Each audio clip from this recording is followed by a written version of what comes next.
গোপনে ইসরায়েলকে সাহায্য করছে ৬ আরব দেশ। ভারতে হিজাব পরায় মুসলিম ছাত্রীকে ক্লাসে ঢুকতে বাধা। ফিলিস্তিন রাষ্ট্র ছাড়া মধ্যপ্রাচ্য ধ্বংস হয়ে যাবে মন্তব্য জর্ডানের রাজার। বেহেশতে যেতে পারবেন না বলে মনে করেন ট্রাম্প। মাচাদো নোবেল পাওয়ায় নরওয়েতে দূতাবাস বন্ধ করল ভেনেজুয়েলা। মুখে মুখে গাজার গণহত্যাকে নৃশংস বর্বর বললেও গোপনে ইসরায়েলকে নানাভাবে সাহায্য করছে মধ্যপ্রাচ্যের ৬ মুসলিম দেশ। সদ্য ফাঁস হওয়া এক মার্কিন নথিপত্র থেকে যুক্তরাষ্ট্রের শীর্ষস্থানীয় সংবাদ মাধ্যম ওয়াশিংটন পোস্ট জানিয়েছে, আরব মুলুকের মার্কিন দোসর ওই আরব রাষ্ট্রগুলোর প্রথম কাতারেই রয়েছে সৌদি আরব। তার সঙ্গী ছিল বাহরাইন, মিশর, জর্ডান, কাতার ও সংযুক্ত আরব আমিরাত। প্রতিবেদনে বলা হয়, এই দেশগুলো যুক্তরাষ্ট্রের নেতৃত্বে ইসরায়েলের সঙ্গে আঞ্চলিক নিরাপত্তা কাঠামো নামে গোপন সামরিক জোটে যুক্ত হয়ে কাজ করছে। আরব দেশগুলো পর্দার আড়ালে ইসরায়েলি সেনা ও মার্কিন বাহিনীর সঙ্গে যৌথ মহড়া, গোপন বৈঠক ও তথ্য আদান প্রদান চালিয়ে গেছে। ২০২৪ সালের মধ্যে এই ৬ আরব দেশ যুক্তরাষ্ট্রের রাডার ও সেন্সর নেটওয়ার্কের সঙ্গে যুক্ত হয়ে যায়। এর মাধ্যমে ইরানের ক্ষেপণাস্ত্র ও ড্রোন মোকাবিলার নাম করে তেল আবিবের সঙ্গে কার্যত একীভূত হয় তাদের সেনাবাহিনী। ওয়াশিংটন পোস্ট এবং ইন্টারন্যাশনাল কনসোর্টিয়াম অব ইনভেস্টিগেটিভ জার্নালিস্টের হাতে আসা মার্কিন গোপন নথিতে বলা হয়, ২০২২ সালে মার্কিন সেন্ট্রাল কমান্ড বা সেন্টকমের নেতৃত্বে এই জোট গঠিত হয়। জোটটির মূল লক্ষ্য ছিল ইরানের হুমকি মোকাবেলা। তবে বাস্তবে এই জোটের কার্যক্রমের বড় অংশই ছিল গাজা ও হামাস বিরোধী যুদ্ধ প্রশিক্ষণ ও গোয়েন্দা তথ্য বিনিময়। মার্কিন নেতৃত্বাধীন এই গোপন নেটওয়ার্কে অংশ নেয়া দেশগুলো একসঙ্গে টানেল যুদ্ধ মোকাবেলা, আকাশ প্রতিরক্ষা ও সাইবার নিরাপত্তা প্রশিক্ষণে অংশ নেয়। আর গাজায় বোমাবর্ষণে এই কৌশল ব্যবহার করছে ইসরায়েল। ভারতে হিজাব পরায় মুসলিম ছাত্রীকে ক্লাসে ঢুকতে বাধা দেওয়ার ঘটনায় ফের বিতর্কের ঝড় শুরু হয়েছে। ঘটনাটি ঘটেছে দেশটির কেরালা রাজ্যের একটি স্কুলে। জানা যায়, সম্প্রতি কেরালার এর্নাকুলাম জেলার পল্লুরুথিতে একটি চার্চ পরিচালিত সেন্ট রিতাস পাবলিক স্কুলে হিজাব পরে ঢুকতে বাধা দেওয়া হয় ৮ম শ্রেণীর এক মুসলিম ছাত্রীকে। স্কুল কর্তৃপক্ষের দাবি, তাদের পোশাক বিধি ভঙ্গ করায় ওই ছাত্রীকে শ্রেণীকক্ষের দরজায় দাঁড় করিয়ে হিজাব খুলতে বলা হয়। বিতর্কের সূত্রপাত হয়েছিল গত ৭ অক্টোবর। ওই দিন কিশোরীকে প্রথমবার হিজাব পরে ক্লাসে যেতে বাধা দেয়া হয়। অভিভাবকের দাবি, তার মেয়ে ৪ মাস ধরে হিজাব পরে স্কুলে আসছিল, যদিও সেটা পিন দিয়ে আটকানো থাকত না, ফলে দেখে মনে হতো মাথায় শাল বা ওড়না জড়ানো। এই ঘটনায় উত্তেজনা বাড়ার পর স্কুল কর্তৃপক্ষ শিশুদের অভিভাবকদের উদ্দেশ্যে পাঠানো এক চিঠিতে জানিয়েছে, তারা সব ছাত্রছাত্রীকে সমান পোশাক নীতি বজায় রাখতে বলার জন্য ব্যবস্থা নিয়েছে এবং নিরাপত্তার স্বার্থে কেরালা হাইকোর্টের কাছে পুলিশ সুরক্ষার অনুরোধ করেছে। স্কুল ১৩ ও ১৪ অক্টোবর ২ দিনের ছুটি ঘোষণা করা হয়েছে।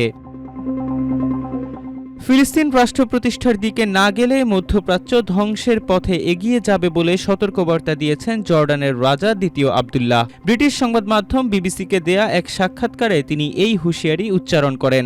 রাজা আবদুল্লাহ জানান, যদি এই সমস্যার সমাধান না করা যায়, যদি ইসরায়েলি ও ফিলিস্তিনিদের ভবিষ্যৎ নির্ধারণ না হয়, যদি আরব ও মুসলিম বিশ্বের সঙ্গে ইসরায়েলের সম্পর্ক নতুনভাবে না গড়ে তোলা হয়, তাহলে সবাই ধ্বংসের দিকে এগুচ্ছে।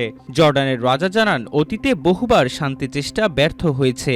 একমাত্র সমাধান হচ্ছে ২ রাষ্ট্রভিত্তিক কাঠামো, অর্থাৎ পশ্চিম তীর ও গাজায় একটি স্বাধীন ফিলিস্তিন রাষ্ট্রের প্রতিষ্ঠা, যার পাশে থাকবে ইসরায়েল। রাজনৈতিক দিগন্ত না খুললে আবারও সহিংসতার চক্রে ফিরে যাবে সবাই।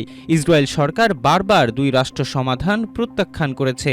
গত মাসে জাতিসংঘের সাধারণ পরিষদে প্রধানমন্ত্রী বেনিয়ামিন নেতানিয়াহু তা আবারও স্পষ্ট করেছেন। তবে সেই অধিবেশনেই মার্কিন প্রেসিডেন্ট ডোনাল্ড ট্রাম্প জর্ডান, মিশর ও অন্যান্য আঞ্চলিক নেতাদের শান্তি আলোচনার আশার আহ্বান জানান। ইসরায়েলি প্রধানমন্ত্রী নেতানিয়াহুর বিষয়ে রাজা আবদুল্লাহ জানান, তিনি নেতানিয়াহুর কথায় বিন্দুমাত্র আস্থা রাখেন না। তবে রাজা মনে করেন, এখনও অনেক ইসরায়েলি আছেন যাদের সঙ্গে আরব নেতারা মিলে শান্তি গড়ে তুলতে পারেন। হামাস গাজার শাসনভার স্বাধীন ফিলিস্তিনি কর্তৃপক্ষের হাতে তুলে দেবে বলে যে প্রতিশ্রুতি দিয়েছে, সে বিষয়ে জর্ডানের রাজা বলেন, কাতার ও মিশরের মাধ্যমে তিনি নিশ্চিত হয়েছেন যে এই প্রক্রিয়া সফল হওয়ার সম্ভাবনা প্রবল। যুদ্ধবিরতি কার্যকর হওয়ার পরও ট্রাম্পকে অবশ্যই সক্রিয় থাকতে হবে। নিজের জীবদ্দশায় ফিলিস্তিন রাষ্ট্র প্রতিষ্ঠা দেখে যেতে পারবেন কিনা এই প্রশ্নে রাজা জানান, তাকে দেখতে হবেই, কারণ বিকল্প মানে পুরো অঞ্চলের সমাপ্তি। তিনি জানান, যদি এই শান্তি না আসে তাহলে আবারও পশ্চিমকে, বিশেষ করে আমেরিকাকে এতে জড়াতে হবে। গত ৮০ বছর ধরে তাই হচ্ছে। এবার সবাইকে বলতে হবে পর্যাপ্ত হয়েছে।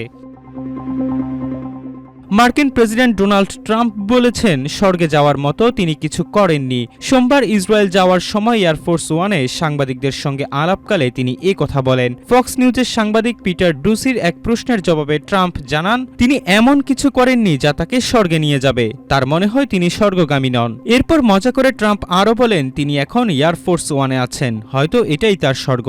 তিনি নিশ্চিত না যে স্বর্গে যেতে পারবেন কিনা, তবে তিনি জানেন তিনি অনেক মানুষের জীবন রক্ষায় ভালো কিছু করেছেন।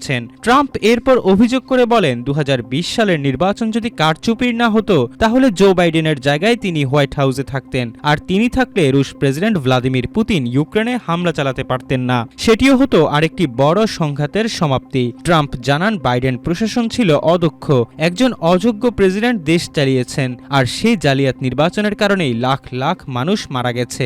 ইসরায়েল ইস্যুও অনেক কঠিন হয়ে পড়েছিল আগের প্রশাসনের কারণে।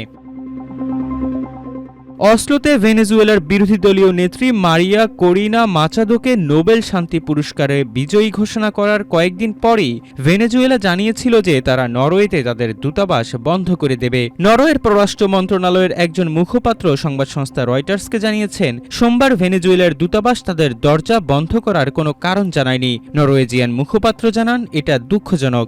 বেশ কিছু বিষয়ে মতপার্থক্য থাকা সত্ত্বেও নরওয়ে ভেনেজুয়েলার সঙ্গে সংলাপ উন্মুক্ত রাখতে চায় এবং এই দিকে কাজ চালিয়ে যাবে। জানা যায়, গত বছর ভেনেজুয়েলা অনুষ্ঠিত নির্বাচনে মাচাদোকে প্রতিদ্বন্দ্বিতা করতে দেয়া হয়নি, যেখানে নিকোলাস মাদুরো জয়ী হন। এদিকে কেরিনা মাচাদো তার নোবেল পুরস্কার মার্কিন প্রেসিডেন্ট ট্রাম্প এবং ভেনেজুয়েলার দুর্দশাগ্রস্ত জনগণকে উৎসর্গ করেছেন।